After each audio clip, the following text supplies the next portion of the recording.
A scream shattered the early morning silence of Whitechapel, sharp, sudden, and filled with terror. Moments later, it was gone, swallowed by the cold London fog as if it had never existed. When a local cart driver followed the sound into a narrow alley, he stopped dead in his tracks. There, lying against the damp brick wall, was the body of a young woman. Her dress was torn, her hair tangled with dirt and rainwater. One hand was stretched outward, fingers stiff, as though she had tried to grasp something or someone before the end. The alley smelled of wet stone and iron, the air thick with a quiet that felt unnatural, almost deliberate. Word spread quickly, and soon a small crowd gathered, whispering in hushed, fearful tones. No one dared step too close. There was something unsettling about the scene, something that didn't feel like a simple act of violence. When officers arrived, they pushed through the onlookers and examined the body. There were signs of struggle, bruises along her arms, marks that suggested she had fought hard to survive. But what truly disturbed them was the way she had been left behind. She wasn't discarded carelessly. She had been positioned, almost as if someone wanted her to be found. It wasn't long before her identity was confirmed. Sarah Whitfield, a quiet seamstress known to keep to herself, no known enemies, no reason, at least on the surface, for such brutality. But then, as one officer carefully examined her hand, he noticed something strange. Her fingers were clenched tightly around a small, folded piece of paper. With careful effort, he pulled it free and unfolded it. The ink had slightly smudged, but the words were still clear enough to read. Not again. A heavy silence followed. What did it mean? A warning? A memory? Or something far worse?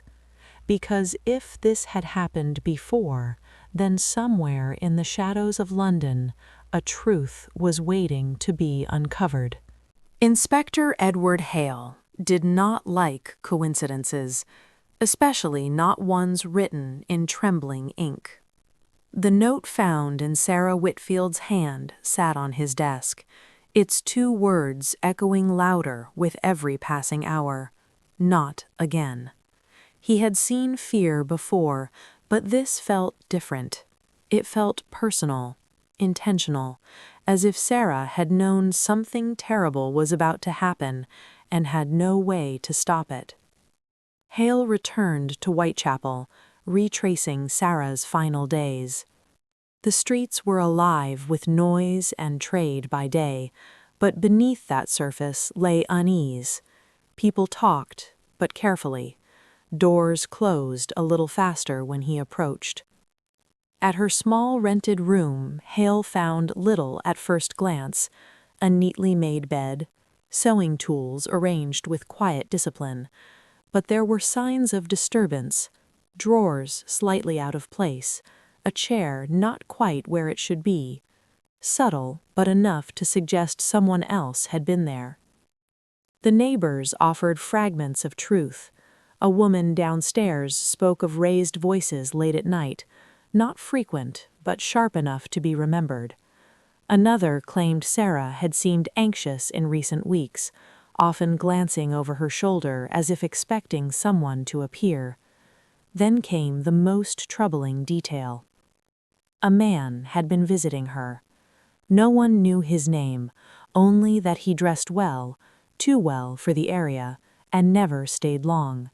He arrived after dark and left without a word. His presence didn't belong in Sarah's quiet life. But Hale couldn't ignore something else, a name whispered reluctantly by an older resident, one tied to a case from the year before. A woman named Hannah Brown. Unsolved, unsettling, forgotten by most, but not by everyone.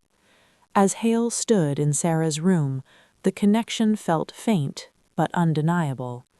Two women, two secrets, and now one of them was dead. The question was no longer whether Sarah had been in danger, it was who or what had followed her from the past. The case changed the moment the locket was opened. It arrived quietly, handed over by a nervous pawnshop owner who claimed he had seen it before. Found near Sarah Whitfield's body, the small silver piece seemed ordinary at first, worn, slightly tarnished, nothing unusual. But the man insisted it had passed through his hands only weeks earlier, brought in by a gentleman who did not belong to Whitechapel. Inspector Hale studied it under the dim light of his office. There was a hinge along its edge. Slowly, carefully, he pressed it open. Inside was a portrait, not of Sarah. A young woman stared back, her expression calm, almost haunting. Her features were delicate, her gaze distant, as if frozen in time. Hale felt a chill before he even confirmed it. The woman in the locket was Hannah Brown. The name alone carried weight. Her death the previous year had stirred whispers across London, yet no one had ever been held responsible. And now, somehow, she had found her way back into this case, through a piece of jewelry left at a murder scene. This was no coincidence. Hale's thoughts raced. Sarah Whitfield had no known connection to Hannah, at least none that had been uncovered. So why would she be linked to her now? Why would someone carry Hannah's image and leave it behind? Before he could find an answer, another account reached him. A witness had come forward, hesitant but firm. They claimed to have seen Sarah the night before she died. She had not been alone. But it wasn't the well-dressed man. It was a woman, dressed entirely in black, her face partially hidden, her posture rigid, controlled. The two had been arguing, quietly but intensely. And then, just as suddenly as she appeared, the woman vanished into the darkness. Hale stood in silence after hearing the statement, the pieces shifting into something far more complex than he had imagined. A dead woman, a forgotten case, and now a mysterious figure stepping out of the shadows. The question was no longer just, who killed Sarah Whitfield, but who was still hiding behind Hannah Brown's story. The trail led to a name no one had spoken in months: Margaret Vale. Inspector Hale found it buried in old records tied to the Hannah Brown case, a former servant. Quiet, observant, and dismissed shortly after Hannah's death. At the time, she had been questioned and released, her statements vague but not suspicious enough to hold her. Then, almost overnight, she had disappeared. Now she had resurfaced. Hale tracked her to a dim boarding house on the edge of the city, where the streets grew quieter and the air felt heavier. When she opened the door, she looked older than expected, her face pale, her eyes tired, as if she had been carrying something for far too long. At first, she denied everything. She claimed she didn't know Sarah Whitfield. She insisted she had left her past behind, but her hands trembled and her voice lacked conviction. Hale pressed harder, laying out the details, the locket, the witness, the connection to Hannah. Something shifted. Margaret's composure cracked just slightly. Her eyes lowered, and for a moment the silence between them said more than any confession could. Then she spoke. Hannah Brown's death, she said, had not been an accident. There had been a confrontation inside that house, a violent one.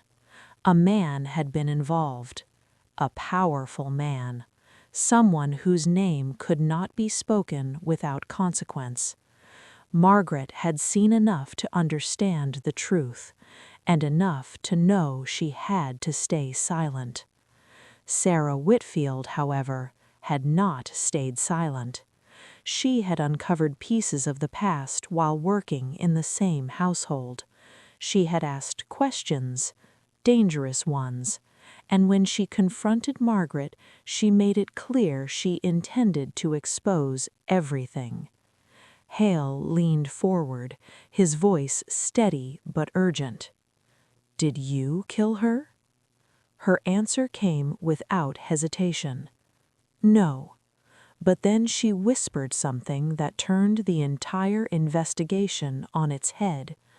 He knew she was going to speak.